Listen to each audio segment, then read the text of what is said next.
तो सभी दोस्तों को राधे राधे, जय श्री श्याम। एक बड़ी प्यारी सी स्टोरी है, मोटिवेशनल स्टोरी है, सुनिएगा ज़रूर। तो बात उस समय की है जब कंस अपने मित्र से मिलने गया। और मित्र कौन थे? वसुदेव। जो वसुदेव श्री कृष्ण के पिताजी हुए और देवकी मैया श्री कृष्ण की माता हुई। तो श्री कृष्ण के आने से पहले की कहानी है ये। तो जब कंस राज अपने मित्र वसुदेव से मिलने गए तो उनके राज्य में जैसे ही पहुँचे तो मित्र के साथ बड़े हर्ष उल्लास के साथ मिले, गले मिले और घूमे फिरे। उसके बाद मित्र को निमंत्रण दिया कि हमारे राज्य में ज़रूर आइएगा।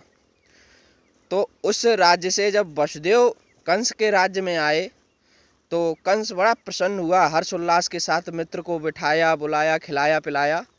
और तभी पानी मंगवाने के लिए अपनी बहन को बुलाया कि बहन पानी दे जाओ। और बहन कौन थी? बहन थी देवकी मैया। तो वो पानी भी लाई और खाना पीना सब कुछ लाई, सब कुछ दिया। लेकिन उसी समय देवकी मैया की नज़र वसुदेव पे जाती है। तो वसुदेव बड़े ही सुंदर थे, अच्छे थे, नवयुवक थे उस समय। तो उन्हें मन ही मन वसुदेव से प्रेम हो जाता है। वसुदेव भी कुछ समझ गए थे कि कुछ तो है, लेकिन कंस से गले मिले और उसके बाद अपने राज्य वापस चले गए। लेकिन ये बात कंस को धीरे धीरे पता चली कि हाँ, हमारी बहन वसुदेव से प्रेम करती है। तो उन्होंने सोचा कि क्यों ना वसुदेव के साथ ही इसकी शादी कर दी जाए। कंस अपनी बहन को बहुत चाहता था तो बहुत क्रूर, लेकिन अपनी बहन को चाहता था। तो जब वसुदेव को बुलाया, वसुदेव के माता पिता को बुलाया कंसराज ने। कंस की उस समय चलती थी बहुत। तो सभी लोग आए और उनसे कहा कि हम अपनी बहन की शादी अपने मित्र वसुदेव के साथ करवाना चाहते हैं। तो बहन भी खुश हो गई, वसुदेव भी खुश हो गए। उन्होंने कहा ठीक है, मंजूर है। मना कैसे करते भाई, कंसराज का आदेश था। कंसराज की उस समय बहुत चलती थी, लेकिन वसुदेव चाहते थे तो वो भी चाहते थे कि शादी हो जाए। तो धीरे धीरे शादी के दिन नज़दीक आने लगे। देवकी मैया भी बहुत प्रसन्न हुई, खुश हुई। और एक समय वो भी आया जिस दिन शादी का समय आ गया। बारात आ गई, हर्ष उल्लास के साथ शादी हुई। सभी रिश्तेदार, राजा अलग अलग जगह के आए। तो बारात का भी स्वागत हुआ, शादी भी हो गई। जब शादी हो गई उसके बाद कंस राज को मन में थोड़ा ख़राब लगा। भाई, हर भाई को बहन के प्रति ख़राब लगता है, जब विदाई होती है तो रोना आता है। तो उसको भी थोड़ा रोना आया। और उसके बाद उसने कहा अपनी बहन को नगर के बाहर तक छोड़ने के लिए मैं स्वयं जाऊंगा। तो रथ पे बिठाया देवकी और वसुदेव को और स्वयं रथ हाँकने लगा। अब स्वयं रथ हाँकने लगा तो जैसे ही नगर से निकला वैसे ही एक आकाशवाणी होती है कि भोजराज कंस, तेरा काल आने वाला है। और जैसे ये आकाशवाणी सुनी कंस झटपटा गया एकदम। दोबारा से फिर से आकाशवाणी हुई कि भोजराज कंस, तेरा काल आने वाला है। अपने काल को लेके बड़ा भयभीत था। तो उसने कहा कैसे?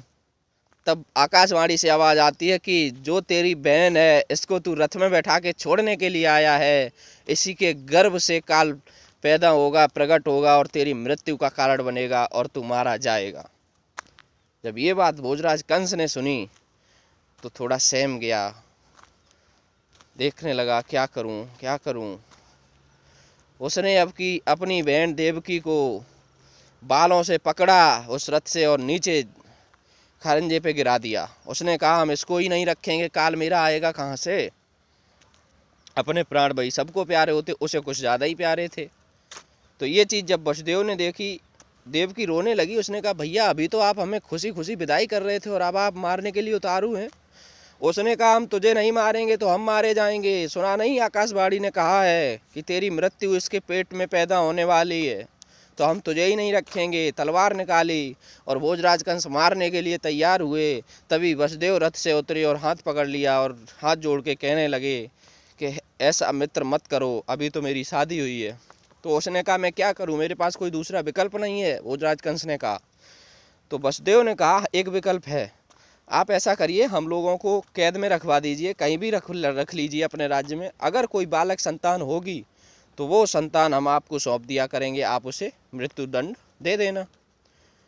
कंस ने कहा ये बात बिल्कुल सही है, मित्र ने सही सुझाव दिया, उचित है। कृष्ण ने कहा जाओ, बारात रात कहीं कुछ नहीं जाएगी, सबको भगा दिया और वसुदेव देवकी को कारागार में डाल दिया। कारागार में डाल दिया तो भाई दोनों रोने लगे फूट फूट के, और कंस तो चला गया अपने राजमहल में और वो कारागार में रोने लगे। लेकिन धीरे धीरे भाई है कि एक साथ रहोगे, पति पत्नी हो तो बच्चे तो होने ही होने, स्वाभाविक है। तो पहला बच्चा हुआ, कंस को पता चला, कंस फटाफट पहुंचा गेट के पास, गेट खुलवाए, 7 गेट लगवाए थे कि कहीं निकल ना जाए, मृत्यु का इतना भय था उसे। तो फटाफट पहुंचा, देखा, और कंस ने झपट के छीड़ लिया देवकी के हाथों से, उस बच्चे को छीड़ के और घुमा के ऐसा मारा कि बच्चा ठौर खत्म हो गया। तो कंस की यही कहानी लगभग 6 बच्चों तक यही कहानी चलती रही। तो 6वीं जो बच्ची थी, वो उस बच्ची को जैसे ही कंस मारने वाला था, लेकिन उससे पहले कृष्ण कन्हैया अवतार ले चुके थे। वो वसुदेव ने बताया नहीं था, तो कंस को लगा ये 6वीं बच्ची है, लेकिन वो बच्ची 7वीं थी। उससे पहले कृष्ण कन्हैया जन्म ले चुके थे और वसुदेव उनको स्वतंत्रता पूर्वक यशोदा मैया और नंद बाबा के पास छोड़ आए थे। उस रात में हुआ ये था कि कृष्ण कन्हैया के जन्म लेते ही सारे तारे खुल गए थे, सारी बेड़ियां कट गई थीं। तो कृष्ण कन्हैया को स्वतंत्र रूप से नंद बाबा के पास छोड़ आए थे। उसके बाद जो बच्ची हुई 7वीं, कंस को लगा ये 6वीं है। कंस पहुंचा फटाफट मारने के लिए, और जैसे ही मारने के लिए पहुंचा, ऐसा घुमाया कंस ने और नीचे मारने वाला था ज़मीन में, तभी वो बच्ची उड़ गई आकाश में।